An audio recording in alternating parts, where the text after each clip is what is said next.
ഞാൻ ഏറ്റവും കൂടുതൽ പരിഹസിക്കപ്പെട്ട ഒരാളാണ്, അറിയാലോ, ആക്ഷേപിക്കപ്പെട്ട ഒരാളാണ്. എന്ത് പറഞ്ഞതിൻ്റെ പേരില്ല? കൃത്യമായ പാരിസ്ഥിതിക ആഘാത പഠനം നടത്താതെ ടണലിൻ്റെ വർക്ക് തുടങ്ങരുതെന്നാണ് പറഞ്ഞത്. കാരണം ഞാൻ മണ്ണിൻ്റെ സ്ട്രക്ചർ കേരളത്തിൽ ലക്ഷക്കണക്കിന് വ്യത്യാസമുണ്ട്, ഭയങ്കര വ്യത്യാസമുണ്ട്. ഒരു ജില്ലയിൽ തന്നെ ആയിരക്കണക്കിന് ഡിഫറൻസ് ഉണ്ട് കേരളത്തിൻ്റെ മണ്ണിൻ്റെ ഘടന എന്ന് പറയുന്നത്. അവർ വളരെ ഉത്തരവാദിത്വത്തോടു കൂടിയുള്ള 2 മന്ത്രിമാരെയാണ് നമ്മളവിടെ അയച്ചത്. അവർ അവിടെ ചെന്ന് കാണുമ്പോൾ ഉണ്ടാകുന്ന പ്രാഥമികമായ വിവരങ്ങളുടെ അടിസ്ഥാനത്തിൽ അവർ മാധ്യമപ്രവർത്തകരോട് പറയും, നിങ്ങളത് ചോദിച്ചുകൊണ്ടിരിക്കുകയല്ലേ, നിങ്ങൾ ചോദിച്ചിട്ട് ഉത്തരം പറയുന്ന ഒരു കാര്യത്തിന് വേണ്ടി പിന്നീട് പിറ്റേ ദിവസം അങ്ങനെ പറയാമോ എന്ന് ചോദിക്കുന്നത് ശരിയല്ല. അവർ പ്രാഥമിക വിവരം, ഞാൻ ഇന്നലെ ഡിസാസ്റ്റർ മാനേജ്മെൻറ്റിൻ്റെ ഓഫീസിൽ പറഞ്ഞ കാര്യം പ്രാഥമികമായ വിവരത്തിൻ്റെ അടിസ്ഥാനത്തിലാണ്. അതിനു മുമ്പ് ഞാനത് സംസാരിക്കുന്നതിന് മുമ്പായിട്ട് ജില്ലാ കളക്ടറുമായിട്ട് ബന്ധപ്പെട്ടു, PWDയുമായി ബന്ധപ്പെട്ടു, പല കേന്ദ്രങ്ങളിലും ബന്ധപ്പെട്ടു, ഡിസാസ്റ്റർ മാനേജ്മെൻറ്റിൻ്റെ ലൊക്കേഷൻ കണ്ടു. ഇതെല്ലാം കണ്ടിട്ടുള്ള പ്രാഥമികമായ വിവരം. കാരണം വെച്ചാൽ ജനങ്ങൾ പാനിക്കാവരുത്, പാനിക്കാകാതിരിക്കാനാണ് വേണ്ടി പറയുന്നത്. അപ്പം പ്രാഥമികമായ വിവരങ്ങളുടെ അടിസ്ഥാനത്തിലാണ് പറഞ്ഞത്. ഇല്ലെങ്കിൽ ഞങ്ങൾക്ക് ഇന്ന് മന്ത്രിസഭാ യോഗം കഴിഞ്ഞാൽ തീരുമാനം പ്രഖ്യാപിച്ചാൽ മതിയായിരുന്നു. അങ്ങനെയല്ലല്ലോ ചെയ്തത്. ഉറപ്പായിട്ട് അതാണല്ലോ ഞാൻ രണ്ടാമത്തെ കേസ് ഞാൻ പറഞ്ഞത്. അതാണല്ലോ ഈ ടണലുമായിട്ട് ബന്ധപ്പെട്ട നിർമ്മാണത്തിൻ്റെ കാര്യത്തിൽ ഉള്ളടക്കം പഠിക്കണം. കാരണം ഇതിൻ്റെ അകത്ത് ഒരുപാട് അപകട സാധ്യതയുള്ള പ്രദേശങ്ങളുണ്ട്. ഇവിടുത്തെ ഞാൻ ഏറ്റവും കൂടുതൽ പരിഹസിക്കപ്പെട്ട ഒരാളാണ്, അറിയാലോ, ആക്ഷേപിക്കപ്പെട്ട ഒരാളാണ്. എന്ത് പറഞ്ഞതിൻ്റെ പേരില്ല? കൃത്യമായ പാരിസ്ഥിതിക ആഘാത പഠനം നടത്താതെ ടണലിൻ്റെ വർക്ക് തുടങ്ങരുതെന്നാണ് പറഞ്ഞത്. കാരണം ഞാൻ മണ്ണിൻ്റെ സ്ട്രക്ചർ കേരളത്തിൽ ലക്ഷക്കണക്കിന് വ്യത്യാസമുണ്ട്, ഭയങ്കര വ്യത്യാസമുണ്ട്. ഒരു ജില്ലയിൽ തന്നെ ആയിരക്കണക്കിന് ഡിഫറൻസ് ഉണ്ട് കേരളത്തിൻ്റെ മണ്ണിൻ്റെ ഘടന എന്ന് പറയുന്നത്. അതുകൊണ്ടാണ് ഹൈവേ നിർമ്മാണത്തിന് മുമ്പും കേരളിൻ്റെ നിർമ്മാണത്തിന് മുമ്പും ഞാനത് പറഞ്ഞത്.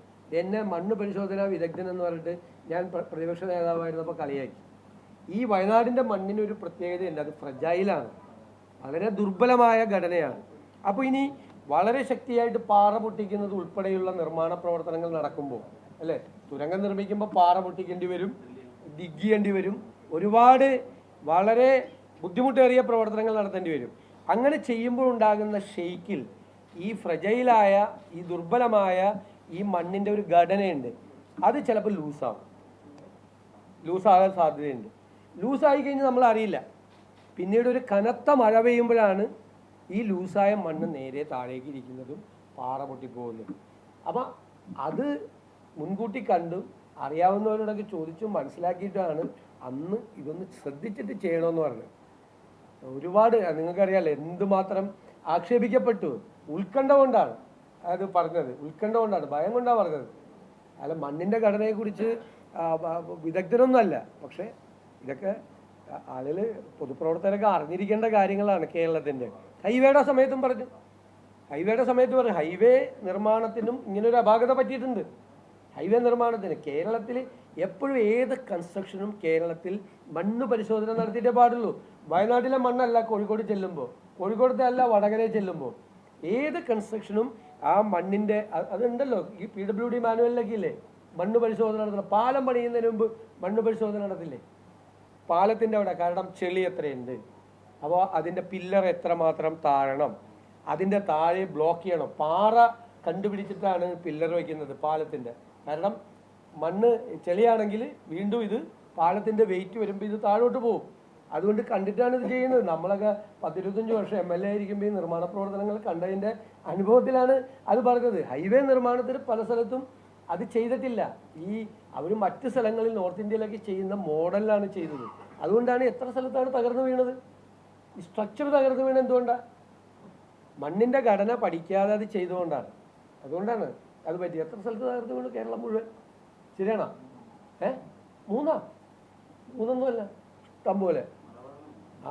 മലബാറിലും മാത്രം നിങ്ങൾ റിപ്പോർട്ട് ചെയ്ത 3 കാണും. എല്ലാം മൊത്തത്തിൽ എല്ലാ സ്ഥലത്തും ആ പ്രശ്നമുണ്ട്. അപ്പം നമ്മൾ ഇതൊക്കെ ഗൗരവതരമായി പഠിച്ചൊരു പ്രദേശത്തിൻ്റെ നിങ്ങൾ വളരെ പ്രധാനപ്പെട്ട ഒരു ചോദ്യമാണ് ഇതുമായിട്ട് ബന്ധപ്പെട്ട് ചോദിച്ചത്. തീർച്ചയായിട്ടും അതിൻ്റെ അതുകൊണ്ടാണല്ലോ ഞാൻ ലീഗൽ സ്റ്റഡി എന്നാണ്. ടെക്നിക്കലായിട്ടുള്ള സ്റ്റഡി വേണം, ലീഗലായിട്ടുള്ള അവരുടെ ഉത്തരവാദിത്വം നിറവേറ്റിയിട്ടുണ്ട്. പാരിസ്ഥിതിക അനുമതി കൊടുത്ത സമയത്ത് കർശനമായ നിർദ്ദേശങ്ങൾ കേന്ദ്ര ഗവൺമെൻറ് വെച്ചിട്ടുണ്ടായിരുന്നു. അത് ഇവരെ അനുസരിക്കാതെയാണ് ഇവർ ചെയ്യുന്നതെങ്കിൽ അത് പരിശോധിക്കും. എന്തായാലും ഇപ്പോൾ ഇവിടെ അനുസരിക്കാത്തൊരു വിഷയമുണ്ടല്ലോ. മഴ പെയ്യുന്നതിന് മുമ്പ് തന്നെ കളക്ടർ ഒരു ഓർഡർ ഇഷ്യൂ ചെയ്തിട്ട് അത് അനുസരിക്കാത്തൊരു വിഷയമുണ്ട്.